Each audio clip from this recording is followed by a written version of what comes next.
வாசிக்கலாம். எரேமியாவின் புஸ்தகம் 6ஆம் அதிகாரம் அப்படியே 29வது வசனத்தை நாம் வாசிக்கலாம். எரேமியா 6ஆம் அதிகாரம் 29வது வசனம். துருத்தி வந்தது, ஈயம் நெருப்பினால் அழிந்தது, புடமிடுகிறவனுடைய பிரயாசம் விருதாவாய் போயிற்று, பொல்லாப்புகள் அற்று போகவில்லை, அவர்கள் தள்ளுபடியான வெள்ளி எண்ணப்படுவார்கள், கர்த்தர் அவர்களை தள்ளிவிட்டார்.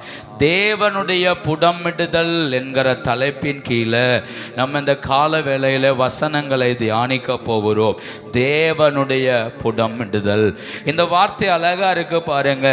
புடமிடுகிறவனுடைய பிரயாசம் விருதாவாய் போயிற்று. சபையை பார்த்து ஆண்டவர் சொல்லுகிறார். இஸ்ரவேல் யூத ஜனங்களை பார்த்து எரேமியா மூலமாய் ஆண்டவர் பேசின ஒரு வார்த்தை, நான் பிரயாசப்பட்டது விருதாவாய் போயிற்று, நான் பிரயாசப்பட்டது பிரயோஜனம் இல்லாமல் போயிற்று.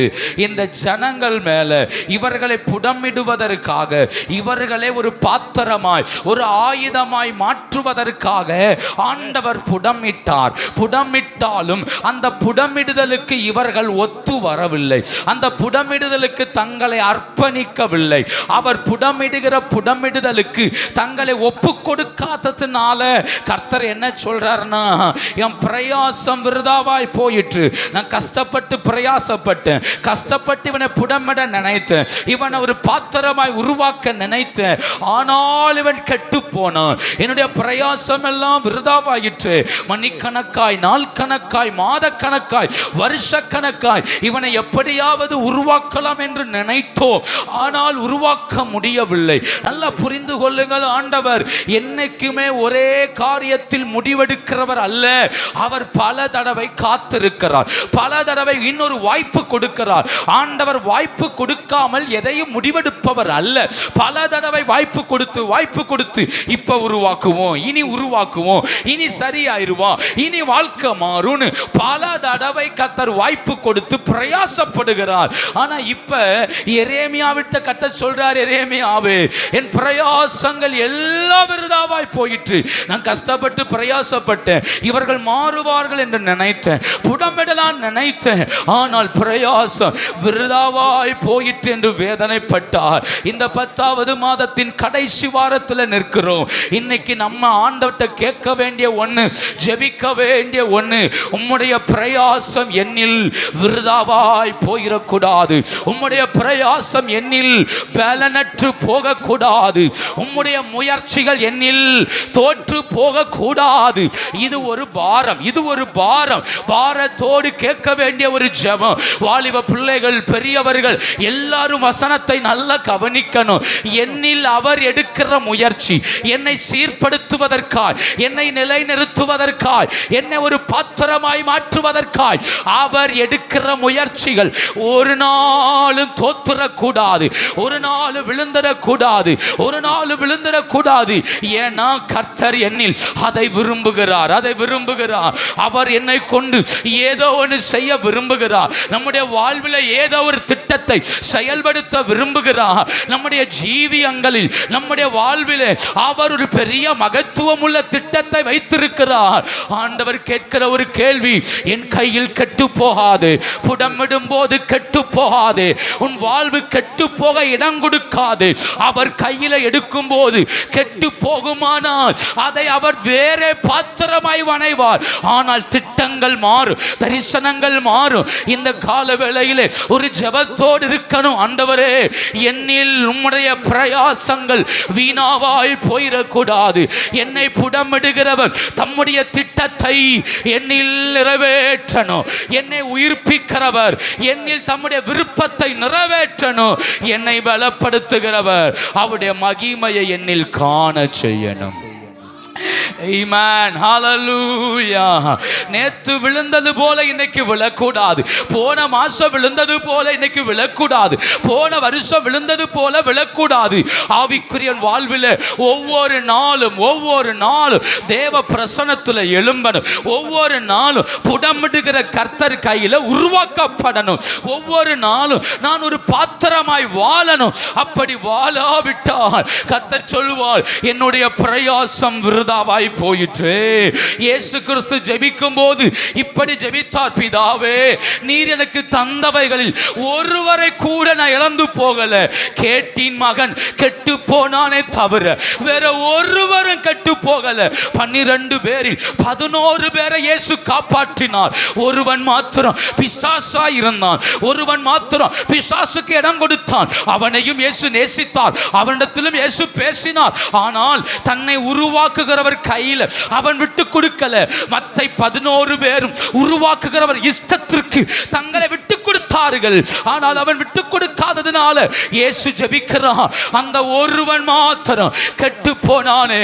இன்னைக்கு சபையை பார்த்து கர்த்தர் அப்படி சொல்லக்கூடாது. சபை கெட்டு போயிற்று. இவ்வளவு வசனங்கள், இவ்வளவு பிரசன்னம், இவ்வளவு அபிஷேகத்தை ஊற்றின போதினும் இந்த குடும்பம் கெட்டு போயிற்றேன்னு கர்த்தர் சொல்லிடக்கூடாது. இந்த மனிதன், இந்த நபர் கெட்டு போயிட்டானே என்று கர்த்தர் சொல்லிடக்கூடாது. நமக்கு ஒரு பாரம் வேணும். என்னை ஆண்டவர் பார்க்கும் போது என்னை சந்தோஷமாய் பார்க்கணும். என்னை கர்த்தர் விசாரிக்கும் போது சந்தோஷமாய் விசாரிக்கணும். அவர் கையில் கெட்டு போகாத பாத்திரங்களாய், அவர் கையில் புடமிடப்படுகிற பாத்திரங்களாய் அவர் கையில் எடுக்கும் போதே அவருடைய உள்ளம் சொல்லணும், இவனை உருவாக்கலாம், இவனை பயன்படுத்தலாம், இவனை கையில் எடுக்கலாம், இவனை கொண்டு ஏதாயிலும் செய்யலாம். அந்த சிந்தை கர்த்தருக்குள்ள உருவாக வேண்டுமானால் நான் ஜெபிக்க வேண்டிய ஜெபம், நான் கெட்டு போக கூடாது. கர்த்தருடைய கையில கெட்டு போக கூடாது. ஆமே, மனிதன் கையில கெட்டு போகலாம், ஆனா தெய்வத்தின் கையில கெட்டு போக கூடாது. மனிதர்களுக்கு நாம் பிரயோஜனம் அற்றவர்களாய் இருக்கலாம், ஆனால் தெய்வத்துக்கு பிரயோஜனம் அற்றவர்களாய் வாழ்ந்துடக்கூடாது. நம்முடைய பலவீனங்கள் நம்முடைய உறவினர்களுக்கு, நம்முடைய பிள்ளைகளுக்கு, நம்முடைய கணவன் மனைவிக்கு, குடும்பத்திற்கு இந்த பலவீனத்தினால ஒரு பிரயோஜனமும் இல்லாமல் இருக்கலாம். ஆனால் என் ஆவியினால, என் ஆத்துமாவினால, என் ஜெபத்தினால, கர்த்தருடைய அபிஷேகத்தினால நான் பிரயோஜனமற்றவனாய் அல்ல. என் வீட்டுக்குள்ள நான் ஒரு அக்கினி ஸ்தம்பமாய், நான் ஒரு மகிமையின் பாத்திரமாய் நான் திகழணும். பலவீனம் இருக்கலாம், வியாதிகள் இருக்கலாம், போராட்டங்கள் இருக்கலாம், அவமானங்கள் இருக்கலாம், ஆனால் என் வீட்டுக்குள்ள நான் தேவ மகிமையை சுமக்கிற ஒரு பாத்திரமாய் வாழணும். பிரயோஜனமற்றவனாய் அல்ல, நான் பிரயோஜனம் உள்ளவனா. புடமிடுகிறவருக்கு பிரயோஜனமுள்ள பாத்திரமாய் கர்த்தர் நம்மளை வாழ வைப்பாராக. ஹல்லேலூயா. ஆண்டவர் நல்லவர். ஒரு கூட்டத்தை ஆண்டவர் புடமிட்டார், ஒரு ஜனத்தை கர்த்தர் புடமிட்டார். புடமிட்டவன் எப்படி மாறினான் தெரியுமா? எரேமியாவின் புஸ்தகம் 24ஆம் அதிகாரம் முதல் 2 வசனங்களை வாசிக்கலாம். எரேமியா 24ஆம் அதிகாரம் முதல் 2 வசனங்கள்.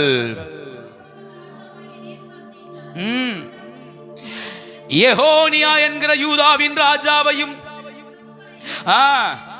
தச்சரையும் கொல்லரையும் சிறைப்பிடித்து பாபிலோனுக்கு கொண்டு போன பின்பு கர்த்தருடைய ஆலயத்தின் முன் வைக்கப்பட்டிருந்த அத்திப்பழங்கள் உள்ள 2 கூடைகளை கர்த்தர் எனக்கு காண்பித்தார். ஒரு கூடையில முதல் கந்தாயத்து அத்திப்பழங்களுக்கு சமானமான மிகவும் நல்ல அத்திப்பழங்களும்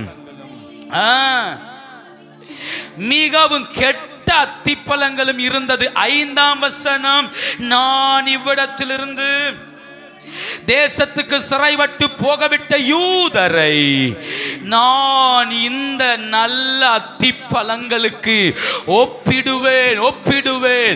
24ஆம் அதிகாரத்தில் 1வது வசனத்தில் ஒரு பெயர் சொல்லப்பட்டிருக்கிறது, எகோனியா.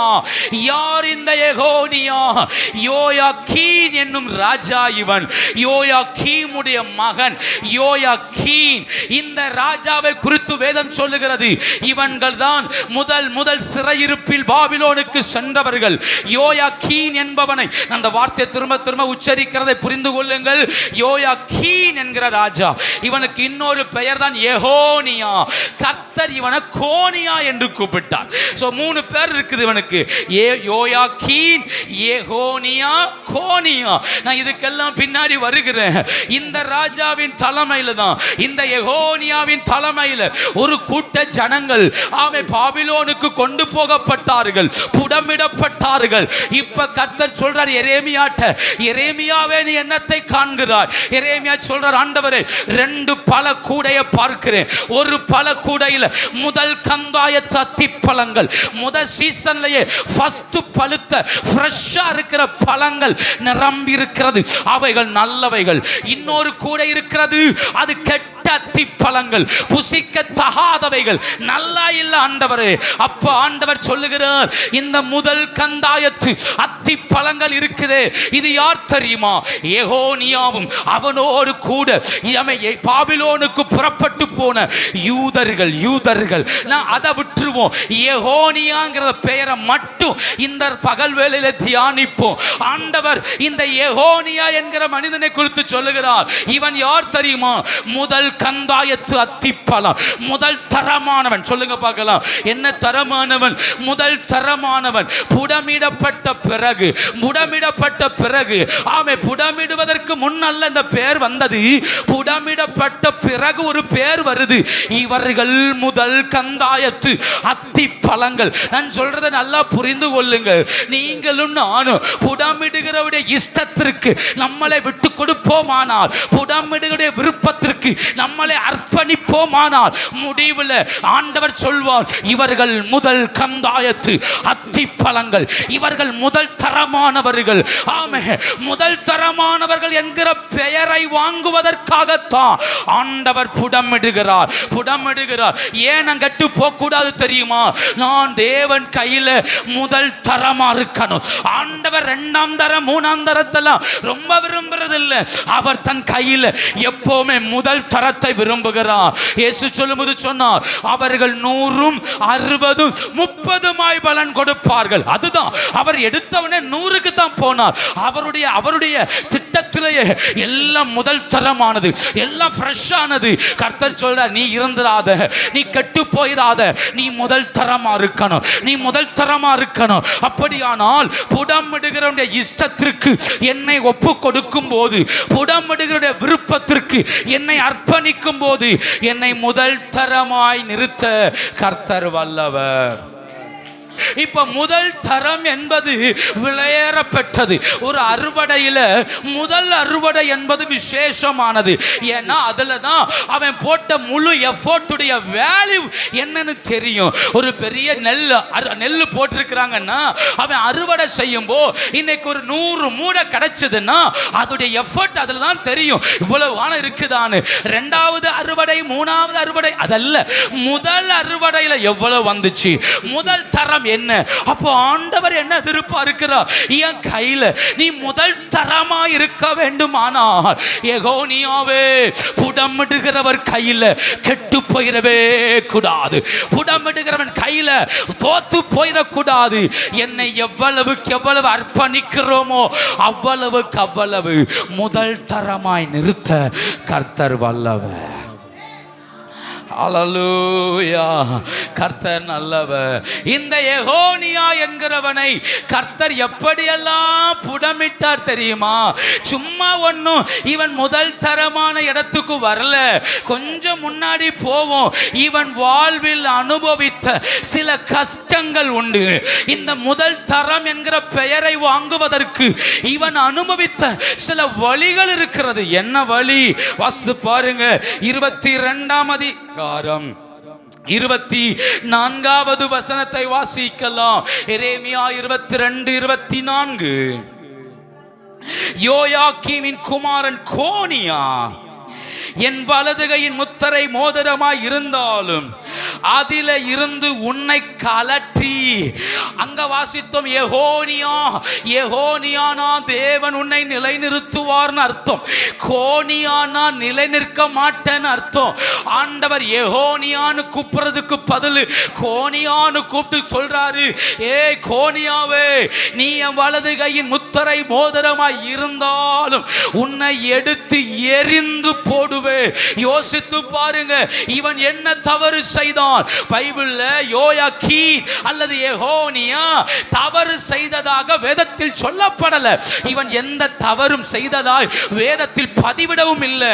ஆமே, அப்படியானால் யோசித்து பாருங்க, எந்த தவறும் செய்யாத இவனை பார்த்து கர்த்தர் சொல்றாரு, உன்னை என் கையில என் வலது கையின் முத்திரை மோதிரமா இருந்தா கூட புடுங்கி போற்றுவேன், எரிந்து போடுவேன், விடமாட்டேங்கிறார். அப்படியானால் தேவனாலேயே தள்ளப்பட்டவன் இவன் முதல் தரமானவன் என்று பெயரை வாங்குவதற்கு தெய்வத்தாலேயே தள்ளப்பட்டவன், தெய்வத்தாலேயே புறக்கணிக்கப்பட்டவன், முதல் தரமானவன் என்று பெயர் வாங்குவதற்கு இவன் அனுபவித்த பாடுகளை பாருங்க. ஆண்டவர் சொல்ல எரிந்து போடுவேன் அப்படின்னா என்ன அர்த்தம்? எனக்கு பிடிக்கல, எனக்கு விருப்பம் இல்லை, பார்க்கவே அருவருப்பா இருக்குது, அதனால தான் எரிந்து போடுவேங்கிறாரு. யோசித்து பாருங்க, மோசே மலையிலிருந்து இறங்கி வரும்போ இஸ்ரவேல் ஜனங்கள் நிர்வாணமா இருந்தார்கள். அவர்கள் வேசித்தனம் செய்து கொண்டிருந்தார்கள், விக்கிரகத்தை ஆராதித்துக் கொண்டிருந்தார்கள். அதனால தான் மோசே தன் கையில் இருந்த அந்த கற்பலகை எரிந்து உடைத்தான்.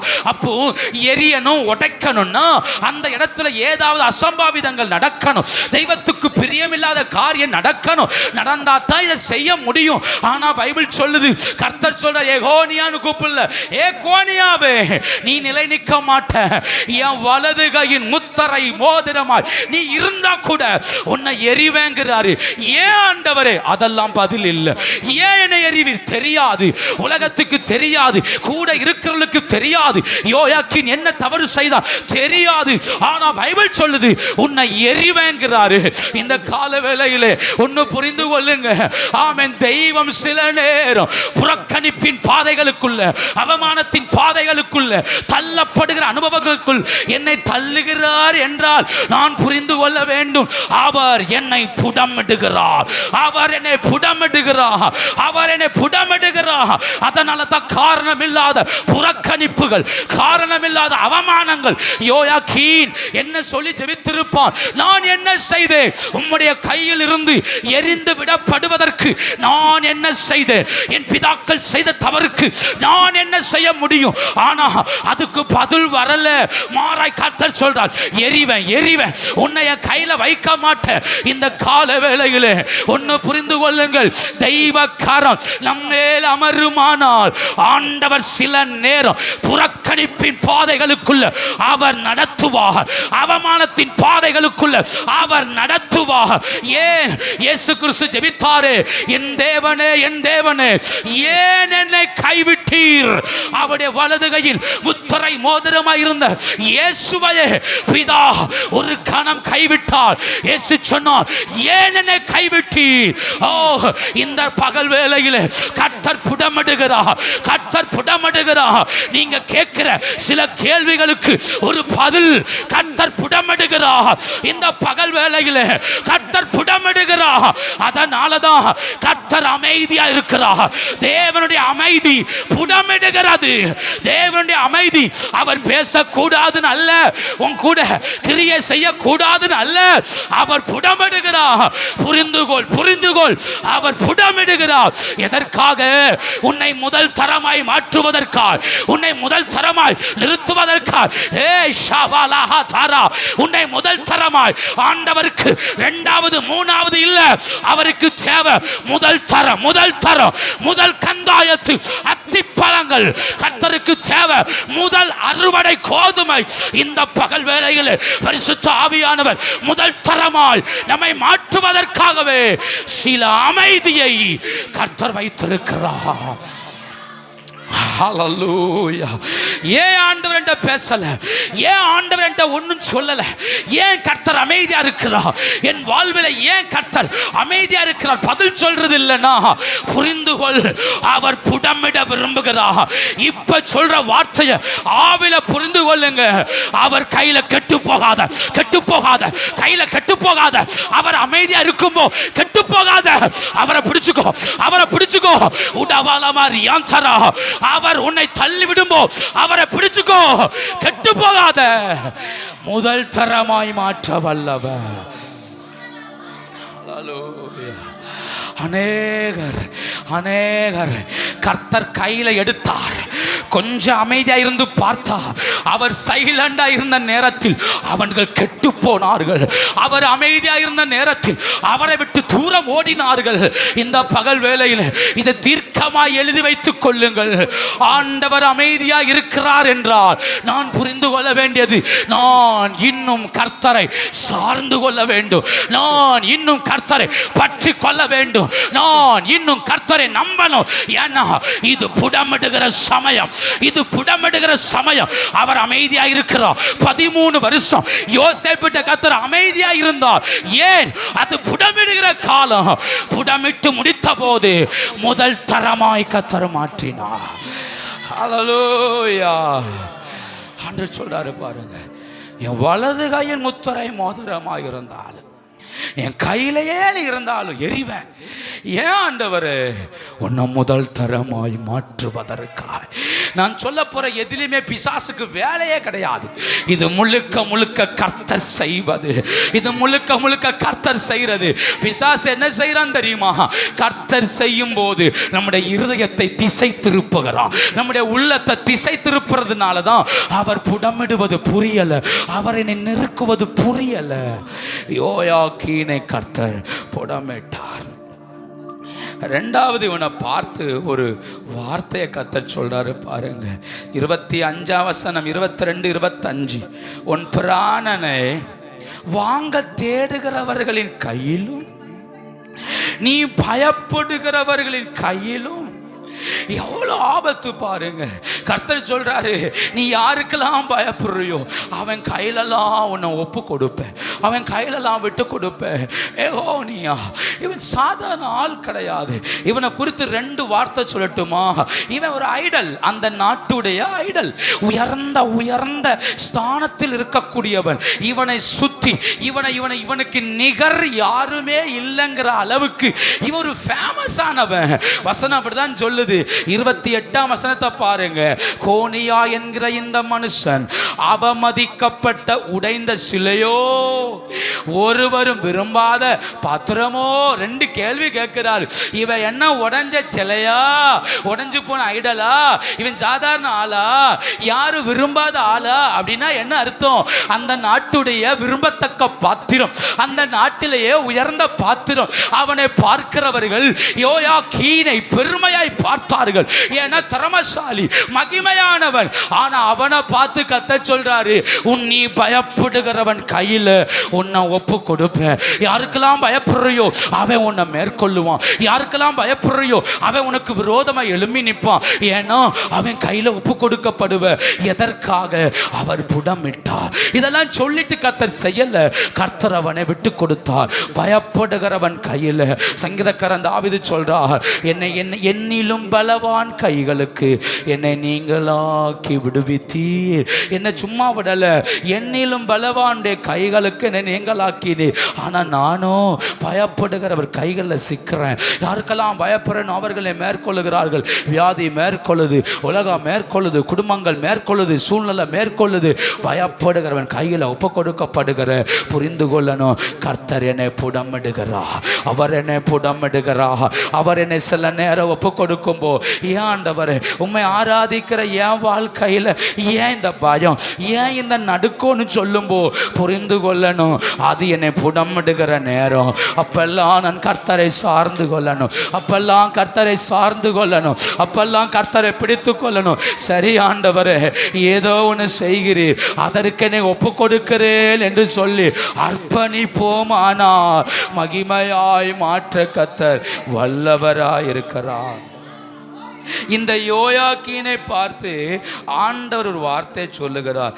30ஆம் வசனத்துல பாருங்க, இந்த புருஷன் என்ன அற்றவன், என்ன அற்றவன், பேசுங்க, என்ன அற்றவன், ஒரு சாப வார்த்தையை மேல வைக்கிறார்.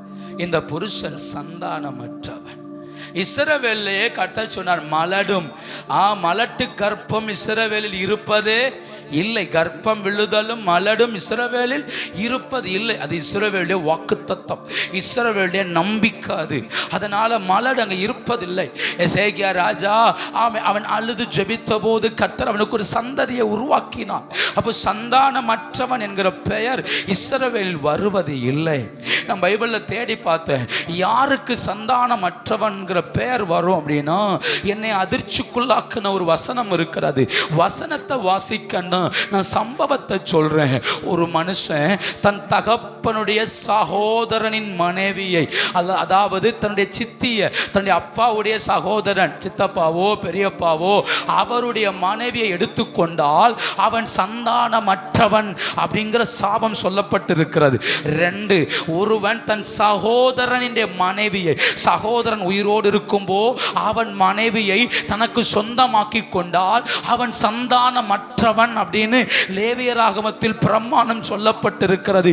யோசித்து பாருங்க, யோயாக்கீனை பார்த்து கர்த்தர் சொல்றார், அவன் சந்தானமற்றவன். அப்படின்னா சந்தானமற்றவன் வார்த்தையை சொல்லியாச்சுன்னா தேசம் என்ன சொல்லும்? ஒன்னு, தகாத ஏதோ ஒன்னை இவன் செஞ்சிருக்கிறான், தகாத ஏதோ ஒன்னு சுமந்திருக்கிறான். அதனாலதான் ஆண்டவர் இவனை பார்த்து சந்தானமற்றவன் சொல்றாரு, இவன் சரியில்லை. அப்போ தேசத்தின் பார்வையில சந்தானமற்றவன் சொல்லியாச்சினாலே தேசம் என்ன சொல்லும்? ஓஹோ, லேவியராகமத்தில் சொல்லப்பட்ட பிரமாணம் இவன் வாழ்க்கையில் நடந்திருக்கிறது. ஏதோ ஒரு இடத்துல தன் தகப்பனுடைய சகோதரனுடைய மனைவியவோ அல்லது தன் சகோதரன் உயிரோடு இருக்கையில் அவன் மனைவியவோ இவன் தேவையில்லாம கை வச்சிட்டான். அதனால தான் பிரமாணத்தில் எழுதப்பட்ட வார்த்தை இவனில் நிறைவேறி இருக்கிறது என்று உலகம் சொல்லும். யோசித்து பாருங்க, இந்த பேர் இவனுக்கு தேவையா? இந்த பேரை பெற்றுக்கொள்வதற்கு இவன் அப்படி ஏதாவது செய்தானா? கிடையாது. இந்த பேருக்கும் அவனுக்கும் சம்பந்தம் கிடையாது. இவன் இஸ்ரவேல் தேசத்திலேயே விரும்பப்பட்ட பாத்திரம், இஸ்ரவேல் தேசத்திலேயே உன்னத ஸ்தானங்களில் வீற்றிருக்கிறவன், அவ்வளவு பெரிய மகிமையான பாத்திரம் அல்லவா? அப்படிப்பட்டவன், அப்படிப்பட்ட இவனை பார்த்து கர்த்தர் சொல்றாரு, நீ சந்தானமற்றவன். அந்த பெயர் அவனுக்கு தரிக்கிறார், அந்த பெயர் அவன் தலை மேல வைக்கிறான். இந்த கால வேளையில் ஒன்னு புரிந்து கொள்ளுங்கள். புடமிடுதலின் ஆழம் என்ன தெரியுமா? புடமிடுதலின் ஆழம் என்பது நான் செய்யல, அது நான் என் வாழ்க்கையில அதுக்கு எனக்கு சம்பந்தமே இல்லைன்னு சொல்ற ஒரு சாபத்தை கர்த்தர் தலை மேல அவரே தூக்கி வைக்கிறார் தெரியுமா? ஒரு அடையாளத்தை. இவனுக்கு வேலைக்கு லாக்கி கிடையாது, இவனை வச்சு ஒரு காரியத்துக்கு பிரயோஜனம் கிடையாது, 10 ரூபாய் சம்பளத்துக்கு இவன் ஒர்த்து கிடையாது. சந்தானமற்றவன்கிற வார்த்தை ஒரு வார்த்தையில முடியாது, குழந்தை இல்லைங்கிற ஒரு வார்த்தையில முடியாது, ஒரு வேலை செஞ்சு ஒரு வருமானத்தை கையில் எடுக்க முடியாதவன் சந்தானமற்றவன், ஒரு காரியத்தை சாதிக்க முடியாதவன் சந்தானமற்றவன். ஏன்னா அவனால ஒரு பொருளை செய்ய முடியல, ஒரு 100 ரூபாய் வருமானத்தை உண்டாக்க முடியல, 1000 ரூபாய் வருமானத்தை உண்டாக்க முடியல, அவனால செய்ய முடியல, ஒரு ப்ராஜெக்ட் பண்ண முடியல, ஒரு எக்ஸாம்ல பாஸ் ஆக முடியல, ஒரு காரியத்தை சாதிக்க முடியல. அப்ப எதெல்லாம் முடியலன்னு வருதோ அதெல்லாம் அவன் சந்தானமற்றவன்.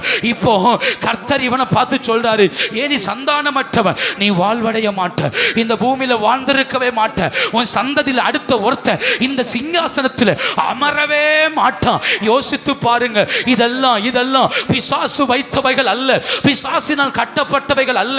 கர்த்தரே சொல்றாரு, நீ வளர மாட்ட, நீ சந்தானமற்றவனா இருப்ப. யோசித்து பாருங்க, தேசத்தில் பிரபலமானவன், தேசத்தில் உயர்ந்தவன், தேசத்தில் பேர் பெற்றவன், தேசத்தில் மகிமையானவன். ஆனா கர்த்தர் சொல்றாரு, இனி உன்னிலிருந்து ஒன்னும் பிறக்காது, உன்னிலிருந்து ஒன்னும் நடக்காது, உன் திறந்து ஒரு நன்மையும் வராது.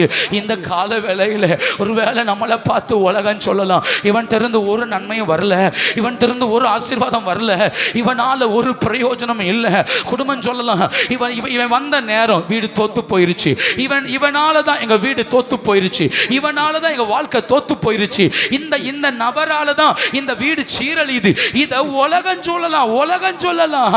ஆனா ஆனா ஆனா இதை சொல்லும் போது ஒரு ஆவிக்குரியவன் புரிந்து கொள்ளணும், என்னை கர்த்தர் கையில வைத்திருக்கிறா, என்ன கர்த்தர் கையில வைத்திருக்கிறா. அதனாலதான் உலகம் சொல்லுது இவன் சந்தானமற்றவன். அதனாலதான் உலகம் சொல்லுது எனக்கு வேலை செய்ய மனம் இல்லாம இல்ல, நான் பிரயாசப்படுறேன் ஆனா பலன் இல்லை, நான் ஜெபிக்கிறேன் ஆனா பலன் இல்லை, நான் முயற்சி எடுக்கிறேன் ஆனா பலன் இல்லை.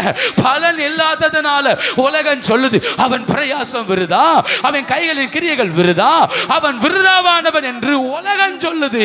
ஆனா அப்பெல்லாம் சொல்லணும், ஆண்டவரே என்னை புடமிடுகிறீர், நான் சந்தானமற்றவன் அல்ல, என் தேசத்துல விரும்பப்படத்தக்க பாத்திரம், கர்த்தர் கையில ஒரு காலத்துல விரும்பப்படத்தக்க பாத்திரம். நான் சொல்லுவேன், நம்மில ஒருவரை கூட எனக்கு சீ வேண்டாம் என்று கர்த்தர் தள்ளுறது இல்லை. அப்படி தள்ளி இருந்தா சபைக்குள்ள நம்மள வர வேண்டிய அவசியமே இல்லை. அவர் சபைக்குள்ள வச்சிருக்கிறார், வாழ வச்சிருக்கிறார்னா புரிந்து கொள்ளணும், என்னை கர்த்தர் புடமிடுகிறார். அவன் கேட்ட பேர்லாம் பயங்கரம். கர்த்தர் சொல்ல எரிந்து போடுவேங்கிறார், பயப்படுறேன் கையில ஒப்பு கொடுப்பேங்கிறார். சந்தானமற்றவன், இவனால ஒரு கதைக்கு ஆகாதுன்னு கர்த்தர் சொல்றார். இவனை வச்சு பிரயோஜனமே இல்லை இல்லையா? நம்ம நிறைய நேரத்தை சொல்லுவோம், இந்த உன்னை வச்சு எனக்கு என்ன பிரயோஜனம் கேட்போம். யாராவது ஒரு ஒரு ஒரு காரியத்துக்கு நமக்கு அனுகூலம் இல்லைன்னா பிள்ளைகளை பார்த்து கேட்போம், உன்னால ஒரு பிரயோஜனம் இல்லை. புருஷனை பார்த்து சொல்லு, உன்னால ஒரு பிரயோஜனம் இல்லை. மனைவியை பார்த்து அன்னைக்கு சொல்ற வார்த்தை, உன்னால ஒரு பிரயோஜனம் இல்லை. ஏன் பிரயோஜனம் இல்லை? அந்த ஆள்கிட்ட ஒரு வருமானம் வரல, அந்த ஆள்கிட்ட ஒரு ஆசீர்வாதம் வரல. அப்போ ஒரு நன்மையும் புறப்படாதவனை பார்த்து இந்த வார்த்தையை வைக்கப்படுகிறது. அப்படின்னா ஒன்று புரியணும், நான் பிரயாசப்பட்டேன், நான் முயற்சி எடுத்தேன், என்னால் எவ்வளோ முடியுமோ அவ்வளோ செஞ்சேன், ஆனாலும் என் கைகளில் ஒரு நன்மையும் நிற்கலையே, ஒரு ஆசீர்வாதம் இல்லையே. யோசேப்பு பிரயாசப்பட்டான், அவன் பானபாத்திரக்காரன்ட்ட உதவி கேட்டான், எனக்கு உதவி செய், என்னை எப்படியாவது காப்பாற்று, இங்கிருந்து நான் புறப்பட்டு போகணும்னு சொன்னான். ஆனால் முயற்சி எல்லாம் வீணாயிற்று, அவனுடைய பிரயாசங்கள்லாம் வீணாயிற்று. அவன் ஏதாவது செஞ்சு தப்பிக்கலாம் நினைச்சா ஒன்றும் நடக்கலை. ஆனா வசனம் சொல்லுது, கர்த்தருடைய வசனம் அவனை புடமிட்டது. அப்போ முதல் கந்தாயத்து அத்தி பலன்னு ஈஸியா வசனம் சொல்லுது, ஆனா அதை சுதந்திரிக்க அவர்கள் பட்ட பாடு இருக்கிறது. முதல் கந்தாயத்து அத்தி பழங்களுக்காக தங்களை அவ்வளவு அர்ப்பணித்தார்கள். அவர் எரிந்து போடும் போதும் அவர்தான் தேவன் என்றார், அவர் பயப்படுற கையில் ஒப்பு கொடுக்கும் போதும் கர்த்தரே தேவன் என்றார். நேபுகாத்நேச்சாருடைய அரண்மனையிலே சந்தானமற்றவன் என்ற பெயர் வாங்கும் போது கர்த்தரே தேவன் சொன்னான். உன் சந்ததியில அடுத்த ஒருத்தர் ராஜாவாய் உட்கார போவது இல்லை என்று கர்த்தர் சொன்ன போதிலும் கர்த்தரே தேவன் என்றார். யோயாக்கீன் 22ஆம் அதிகாரத்துல கோனியான்னு கூப்பிட்டாரு, 24 அதிகாரம் 1ஆம் வசனத்துல எகோனியான்னு கூப்பிட்டாரு ஆண்டவர். 22ல கோனியா நிலைநிற்க மாட்டடா, நீ நிலைநிற்கவே மாட்ட. அவனுக்கு கர்த்தர் தன்னை கடின முகமாய் காட்டினார். அவனுக்கு தன்னை தேவன் எதிரியாய் காட்டினார். அவனுக்கு முன்ன ஆண்டவர் சாஃப்டா அல்ல, சமாதானத்தின் தேவனாய் அல்ல, எதிரிய போல நின்னார். ஆனா 24 அதிகாரம் வரும்போது சொல்றாரு, ஏகோனியா. எரேமியாட்ட சொல்றாரு, அவன் கோனியா கிடையாதுப்பா, ஏகோனியா. ஏன்னா அவன் முதல் கந்தாயத்து அத்திப்பழம். என் கையில வந்தவன் சாதாரணமான ஆள் கிடையாது. யோயாக்கீனை உடைச்சேன்னு உலகம் சொல்லிச்சு, யோயாக்கீனை கர்த்தரே கைவிட்டார்னு உலகம் சொல்லிச்சு, யோயாக்கீன் மேல கர்த்தர் பிரியமா இல்லைன்னு உலகம் சொல்லிச்சு, அவன் சந்தானமற்றவன் கர்த்தரே சாபமிட்டிருக்கிறார்னு உலகம் சொல்லிச்சு. ஆனா எரேமியாட்ட சொல்றாரு, உனக்கு தெரியாத ஒண்ணு உண்டு, அவன் கோனியா அல்ல, அவன் எகோனியா. அவன் தேவனால் நிலை நிற்கிறவன், அவன் தெய்வத்தால் நிலை நிற்கிறவன். தன் பலத்திலேயோ தன் திறமையிலேயோ தன்னுடைய முயற்சியிலேயோ நிலை நில்லாமல் தேவனால் நிலை நின்றவன். பாபிலோனுக்கு கொண்டு போகப்பட்டான், அடிமையாய் கொண்டு போகப்பட்டான், அடிமைத்தனத்தை அனுபவித்தான். ஆனால் அடிமைத்தனத்தில் அவன் யாரோடு நிலைத்திருந்தான்? தெய்வத்தோடு நிலைத்திருந்தான்.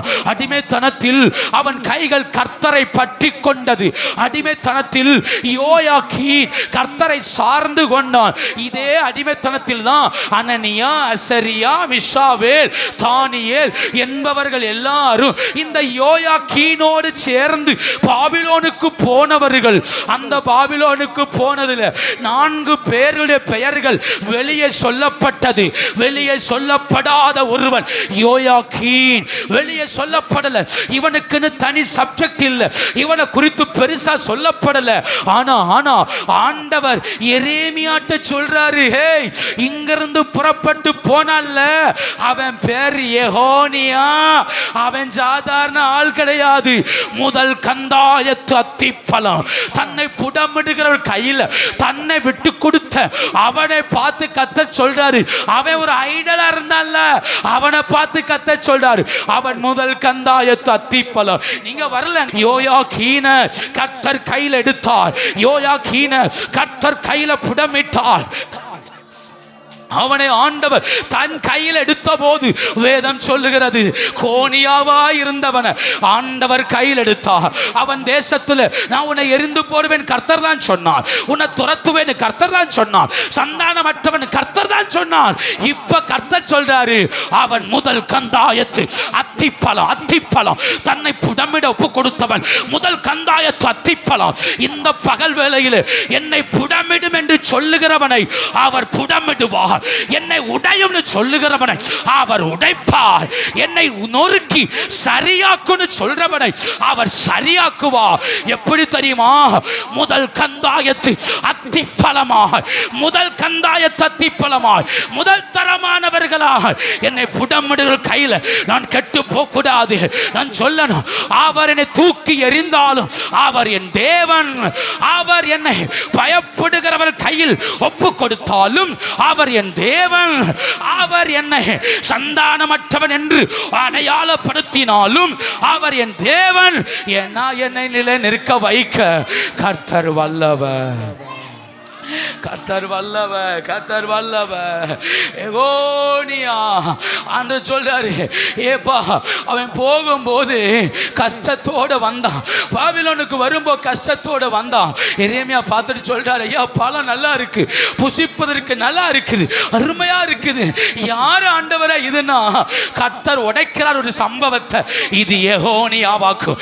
இது யெகோனியா. யாரு எதிர்பாராத திருப்பம், யாரு யோசிக்காத திருப்பம். ஊர் சொல்லிச்சு கர்த்தரால் கைவிடப்பட்டவன், ஊர் சொல்லிச்சு தெய்வத்தால் சபிக்கப்பட்டவன், ஊர் சொல்லிச்சு தெய்வனே புறக்கணித்த பாத்திரம்.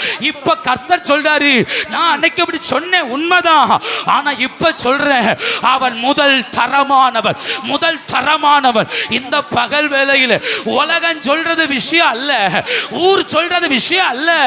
நான் தேவன் கையில் என்னை புடமிட ஒப்பு கொடுத்தா, புடமிட ஒப்பு கொடுத்தா என்னை முதல் தரமாக என்னை மாற்றுவதற்கு, உருவாக்குவதற்கு கர்த்தர் வல்லவராயிருக்கிறார்.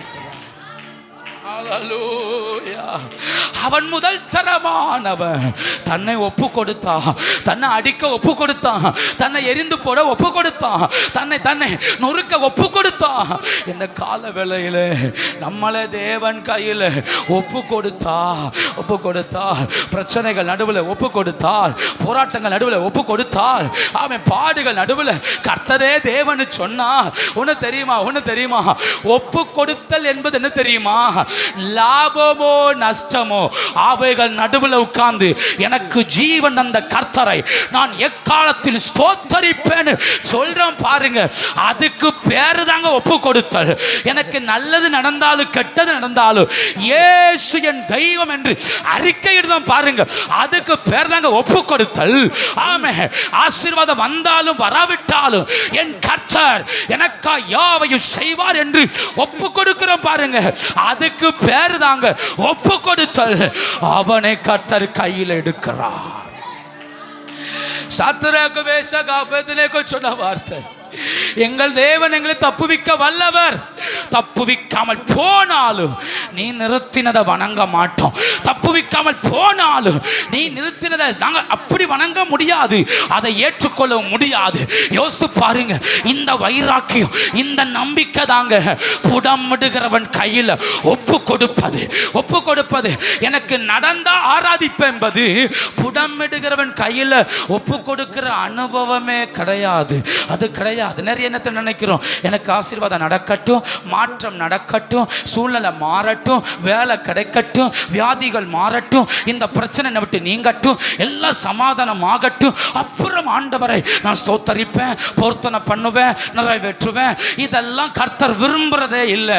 ஆண்டவருக்கு தேவை நெருக்கத்தின் ஆழத்தில் உட்கார்ந்து ஒருவன் கர்த்தரை நோக்கி கம்பீரமாய் பாடுவதை ஆண்டவர் தேடுகிறார். கஷ்டத்தின் ஆழத்தில் ஒன்று நல்லா புரிஞ்சுக்கோங்க, நான் அந்த பாயிண்ட சொல்றேன், புரிஞ்சுக்கோங்க. எனக்கு வாய்ப்பு இருந்தா ஜெபிப்பேன் அப்படிங்கிறது அல்ல தேவன் தேடுவது. எனக்கு வாய்ப்பு இருந்தாலும் வாய்ப்பு இல்லாட்டாலும் ஆண்டவரை தேடுவதற்கு நான் ஒரு வாய்ப்பை ஏற்படுத்துவேன். அதுதாங்க புடமிடுதல். கர்த்தருடைய கையில் இருக்கிறவன் நான் ஏற்படுத்துவேன். ஆராதிக்க வாய்ப்பு இல்லையா, நான் ஏற்படுத்துவேன். ஜெபிக்க வாய்ப்பு இல்லையா, ஏற்படுத்துவேன். எனக்கு தேவன் முன்ன வைக்கிற அத்தனை வாய்ப்புகளையும் நான் பயன்படுத்துவேன்னு சொல்றான் பாருங்க. அவன் தாங்க புடமிடுதலை ஏற்றுக்கொள்பவன். நிறைய நேரங்கள்ல வாய்ப்பு இருக்கு, ஆராதிக்க வாய்ப்பு இருக்கு, ஜெபிக்க வாய்ப்பு இருக்கு, தெய்வத்தை தேட வாய்ப்பு இருக்கு, தெய்வ சத்தத்தை கேட்க வாய்ப்பு இருக்கு. ஆனா ஓடுறோம் பத்திலா, உலகத்துக்காக, குடும்பத்துக்காக, சொந்த பந்தங்களுக்காக, யாருக்காக ஓடுறோமே? வாய்ப்பு இருக்கு, வாய்ப்பு இருக்கு. எனக்கு வேலை இருக்கு, நான் வேலைக்கு போயிட்டேன்னா இல்ல, வாய்ப்பு இல்லை, வேலைக்கு போயிட்டேன், வாய்ப்பு இருக்கு, எனக்கு வாய்ப்பு இருக்கு. நான் பகல்ல ஜெபிக்க முடியும், வாய்ப்பு இருக்கு. சாயங்கால ஜெபத்துக்கு போக முடியும், வாய்ப்பு இருக்கு. அதிகாலையில போக முடியும், வாய்ப்பு இருக்கு. எழுப்பி உட்கார்ந்து ஆராதிக்க முடியும், வாய்ப்பு இருக்கு. எல்லாம் இருந்தும் அவர் கையில விட்டு கொடுக்காம அவரோட நெருங்காம இருக்கிறோம்ல, அதான் கர்த்தர் சொல்றாரு, என் பிரயாசம் விருதாவாயிற்று, என் பிரயாசம் விருதாவா போயிற்று. அவனுக்காகத்தான் பேசினேன், அவனுக்காகத்தான் வார்த்தையை கொடுத்தேன், அவனுக்காகத்தான் வசனங்களை சொல்லி கொடுத்தேன், பிரசனத்தை அனுப்புனேன், அபிஷேகத்தை அனுப்புனேன், எல்லாம் செஞ்சும் வாய்ப்பை பயன்படுத்திக்கலையே. ஒன்று புரிந்து கொள்ளுங்க, தெய்வம் வாய்ப்பு தரும்போது தெய்வனுடைய வாய்ப்புகளை பயன்படுத்தி கொள்ளணும். வாய்ப்பை இழந்த பிறகு எனக்கு வாய்ப்பு தாரும் என்று கேட்பதை விட வாய்ப்பு இருக்கும் போதே கர்த்தரை பற்றி கொள்வது நலம்.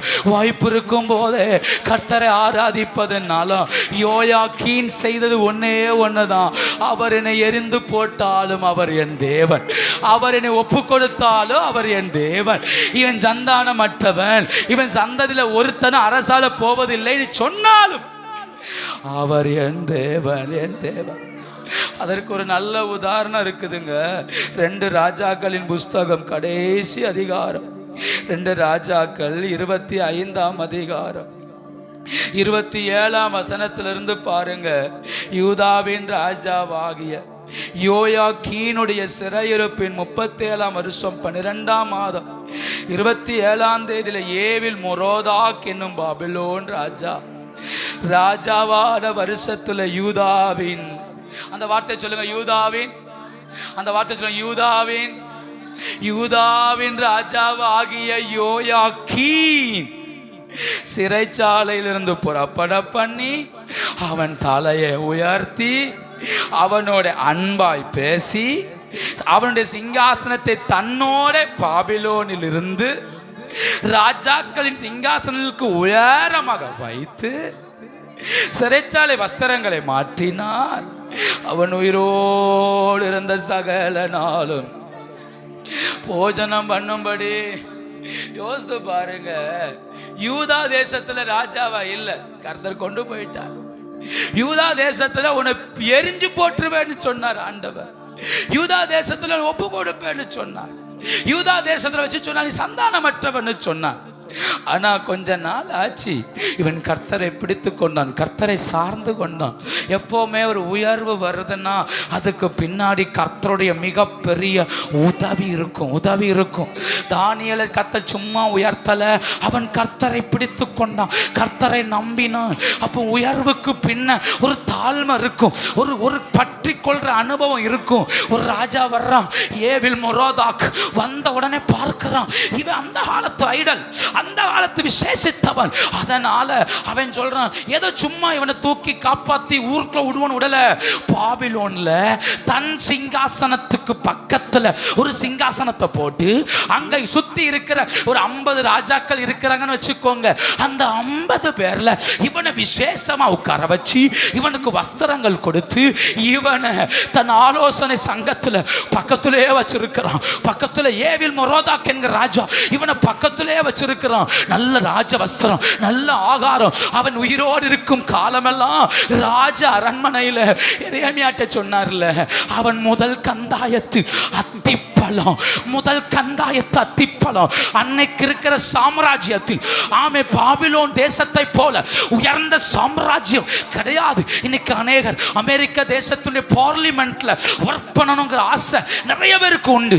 வெள்ளை மாளிகையில் ஒர்க் பண்ணணும். ஏன்னா இன்னைக்கு இருக்கிற உலகத்திலேயே நம்பர் 1 இருக்கிற இடத்தில் இருப்பது அமெரிக்கா.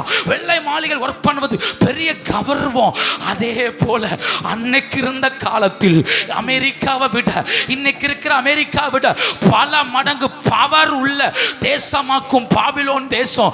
அந்த பவர் உள்ள தேசத்திலேயே ஆண்டவர் இவனை ராஜாவுக்கு அடுத்த ஸ்தானத்தில், ராஜாவுக்கு பக்கத்தில் பாபிலோன் தேசத்தின் மாகாணங்களில் ஆண்டவர் உயர்த்தி வைத்தது சாதாரண காரியம் அல்ல.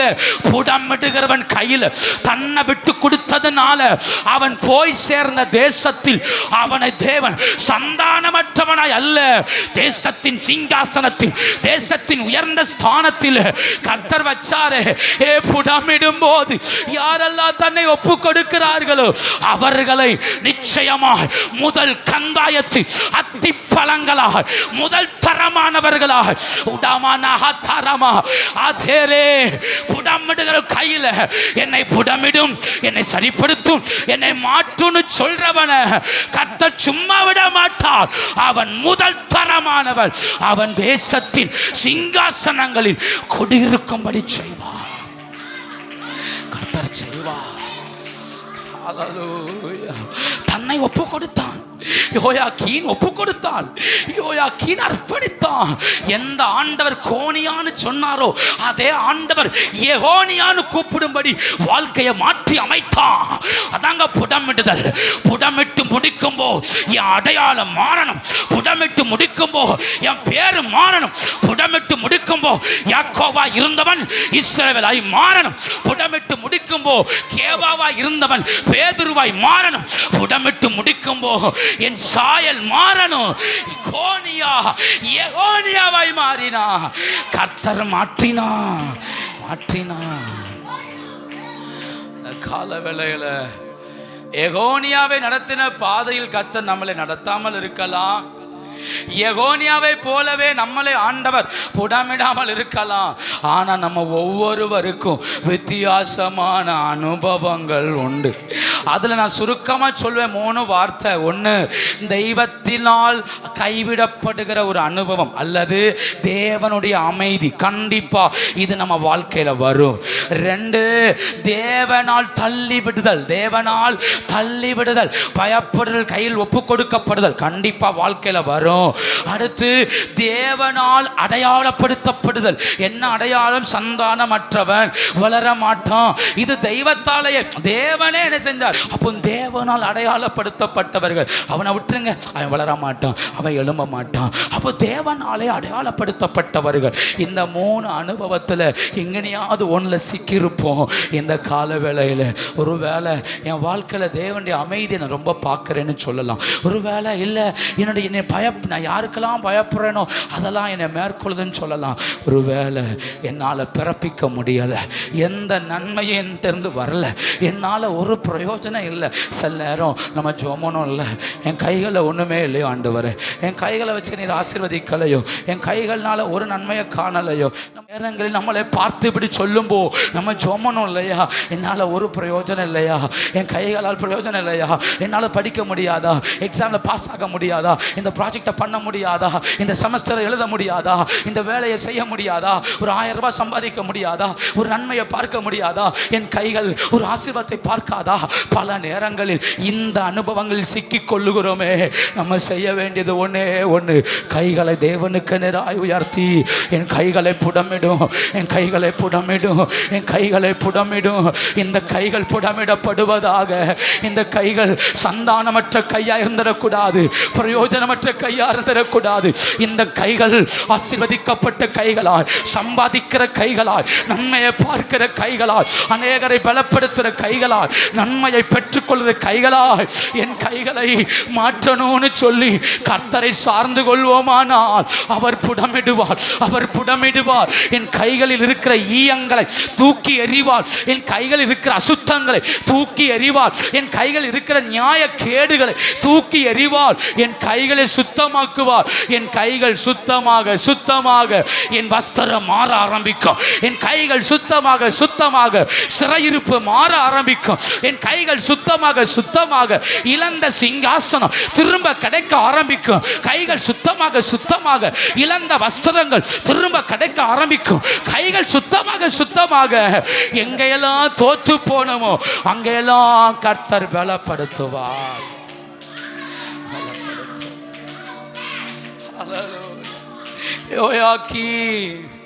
ஊரு சொல்லுச்சு சந்தானமற்ற பிரயோஜனம் இல்லப்பா, உன்னை வச்சு ஒரு பிரயோஜனம் இல்லை.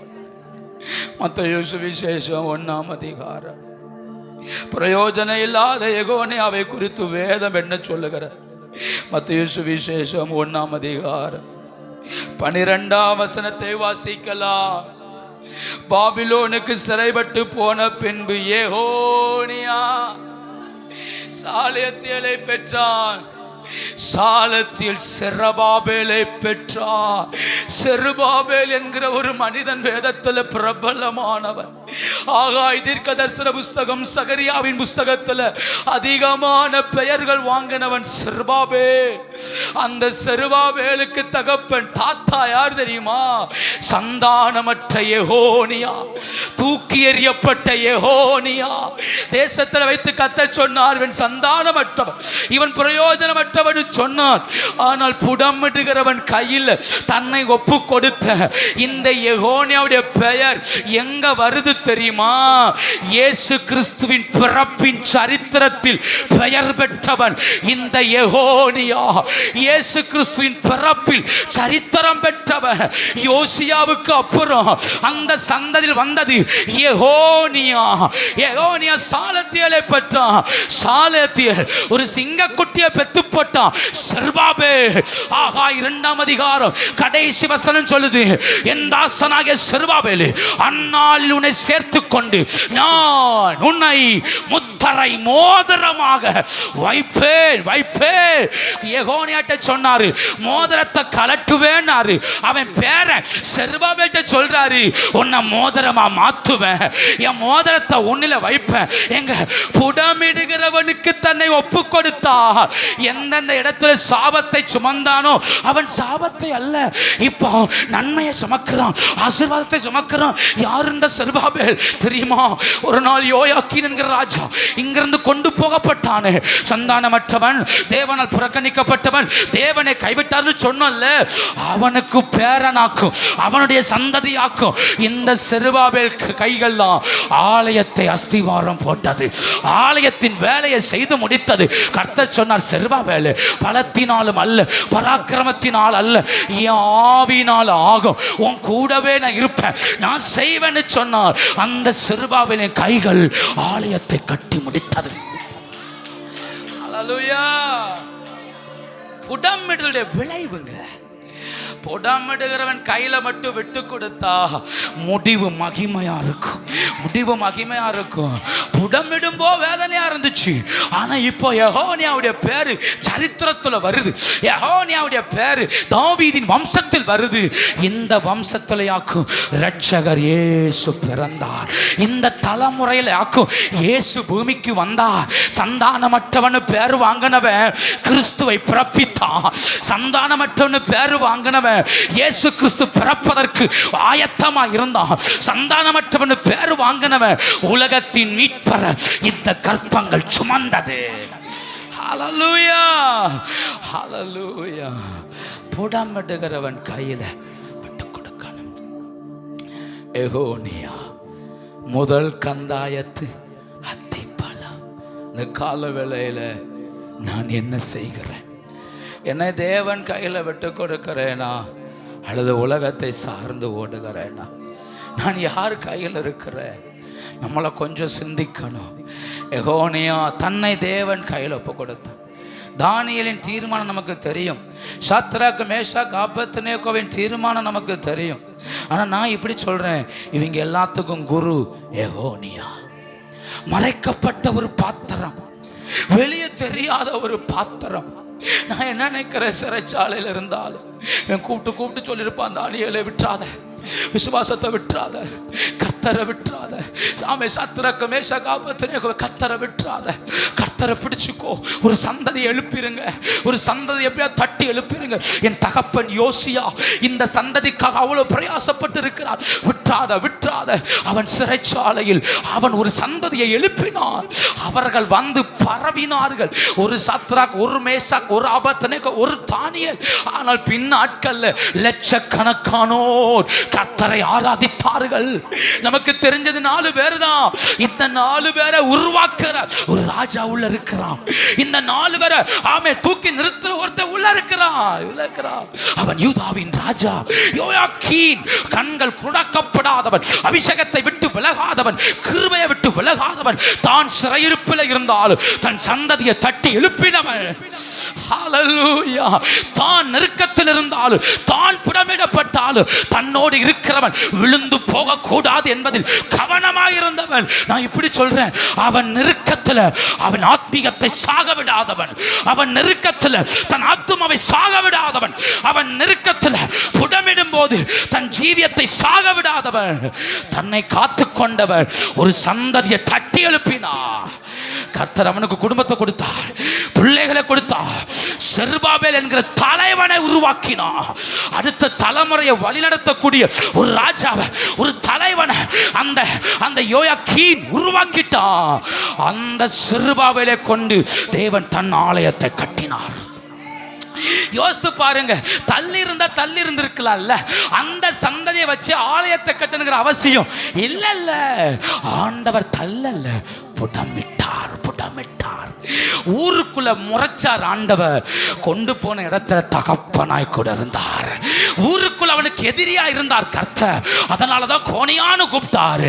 ஆனா கூட்டிட்டு போனார்ல, கைப்பிடிச்சு கூட்டிட்டு போகும்போது அவனுக்கு தகப்பனாகவே அவன்கிட்ட கர்த்தர் முறைக்கல. அவன்கிட்ட கடினமா இல்ல, அவன்கிட்ட தகப்பனாகவே அவன் தோல் மேல கை போட்டுட்டாரு. எகோனியான்னு கூப்பிட்டாரு, எகோனியாவே அழைச்சாரு. அதனால தாங்க அவன் கிறிஸ்துவின் அன்பை விட்டு பிரியாமல் ஓடினா.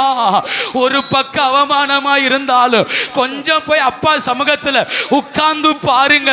அவர் சொல்வார், பயப்படாத, நான் உன் கூடவே இருப்பேன், உன்னை கைவிட மாட்டேன், விட்டு விலக மாட்டேன். அங்க வச்சு உன் மேல கோவப்பட்டேன் உண்மைதான், ஆனா இப்ப கோவப்பட மாட்டேன். வா, என் கையை பிடிச்சுக்கோ, நான் உன்னை நடத்துவேன்.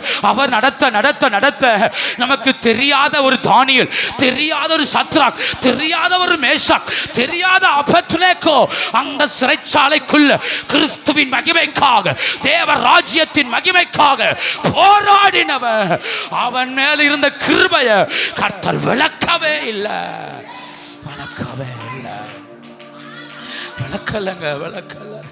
அவன் மேல இருந்த கிருபை விலகல, அவன் மேல இருந்த அபிஷேகம் விலகல, அவன் மேல இருந்த தயவு விலகல. சிறைச்சாலைக்குள்ள தேவ அன்பை கண்டா. எவ்வளவு நல்ல ஆண்டவர் இல்லையா?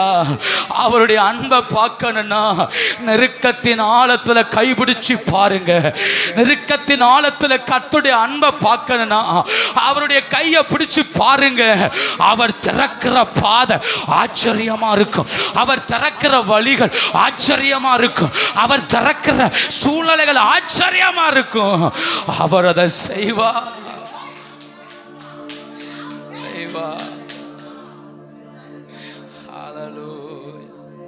நான் என்ன சொல்றேன் புரிஞ்சுக்கோங்க. கர்த்தருடைய அன்பை பார்க்கிறது நல்ல காலத்தில் அல்ல, தீமையின் நடுவில். தாவீது சொல்றாரு, நான் மரண இருளின் பள்ளத்தாக்கில் நடக்கும் போது தேவரீர் என்னோடு கூடவே இருக்கிறார். நான் நடந்தது மரண இருளுக்குள்ள, நான் நடந்தது கஷ்டத்தின் ஆழத்துக்குள்ள. ஆனால் அப்போ நான் யாரை பார்த்தேன்னா ஆண்டவரை பார்த்தேன். அவர் என் கூடவே இருந்தார், என் கூடவே இருந்தார், என் கூடவே இருந்து நடத்தினா. நெருக்கத்தில் கர்த்தருடைய கையை பிடிக்கணும், கஷ்டத்தில் கர்த்தருடைய கையை பிடிக்கணும்.